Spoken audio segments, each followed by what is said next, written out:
একসময় যে আশ্রয়কে মানবিকতার প্রতীক হিসেবে দেখেছিল নয়াদিল্লি, ২ বছর পর সেই আশ্রয় কি হয়ে উঠেছে ভারতের জন্য কূটনৈতিক বোঝা।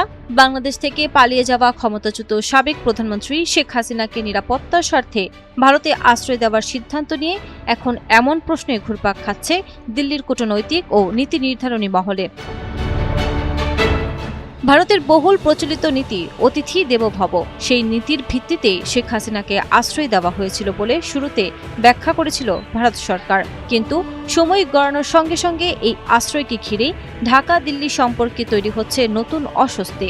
দিল্লির পর্যবেক্ষকদের মতে গত ২ বছরে দুই দেশের যেসব গুরুত্বপূর্ণ দ্বিপক্ষীয় আলোচনার প্রত্যাশিত গতিতে এগোয়নি, সেসবের প্রায় প্রতিটিতেই কোনো না কোনোভাবেই ফিরে এসেছে শেখ হাসিনার প্রসঙ্গ। ফোটানোর ঝামেলা ছাড়াই নিরাপদ পানির জন্য ঘরে আনুন পিওরিট। কল করুন 16627। গঙ্গার পানি বন্টন, বাণিজ্য, সীমান্ত ব্যবস্থাপনা কিংবা রাজনৈতিক যোগাযোগ, সব ক্ষেত্রেই বিষয়টি ছায়া ফেলছে বলে মনে করছেন সংশ্লিষ্টরা। এর মধ্যেই মরার উপর খাড়ার ঘা হয়ে এসেছে নয়াদিল্লিতে শেখ হাসিনার সাম্প্রতিক বক্তব্য। তার বক্তব্যের পরপরই ভারতীয় সরকারের প্রতি কঠোর বার্তা দিয়েছে বাংলাদেশ সরকার। তবে দিল্লিতে অনুষ্ঠিত সংবাদ সম্মেলনে ভারতের পররাষ্ট্র মন্ত্রণালয়ের মুখপাত্র রণধীর জয়সওয়াল স্পষ্ট করে জানিয়েছেন, শেখ হাসিনার দেওয়া বক্তব্যের সঙ্গে ভারত সরকারের কোনো সম্পর্ক বা সমর্থন নেই। তবে দিল্লির নীতি নির্ধারকদের একাংশের মতে কূটনীতির বাস্তবতায় এই ব্যাখ্যা পরিস্থিতি সামাল দিতে যথেষ্ট হচ্ছে না, বরং শেখ হাসিনাকে ঘিরে তৈরি হওয়া পরিস্থিতি ভারতকেই বারবার অস্বস্তিকর অবস্থায় ফেলছে।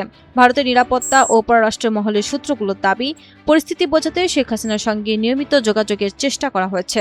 শুরুতে জাতীয় নিরাপত্তা উপদেষ্টা অজিত ডোভাল এ বিষয়ে ভূমিকা রাখেন, পরে গোয়েন্দা সংস্থার শীর্ষ কর্মকর্তারাও যোগাযোগ করেন। দিল্লির প্রত্যাশা ছিল সময়ের সঙ্গে এমন একটি রাজনৈতিক সমাধানের পথ তৈরি হবে যাতে শেখ হাসিনাকে আশ্রয় দেওয়ার মানবিক অবস্থান বজায় রেখেও বাংলাদেশের সঙ্গে সম্পর্ক স্বাভাবিক করা সম্ভব হবে। কিন্তু সেই প্রত্যাশা এখনও পূরণ হয়নি বলে মনে করছেন অনেক পর্যবেক্ষক। মানবিকতা আর পুরনো সম্পর্কের কথা বিবেচনা করেই শেখ হাসিনাকে আশ্রয় দিয়েছিল ভারত, কিন্তু সেই আশ্রয়কে এখন দুই দেশের সম্পর্কে তৈরি করেছে নতুন অস্বস্তি।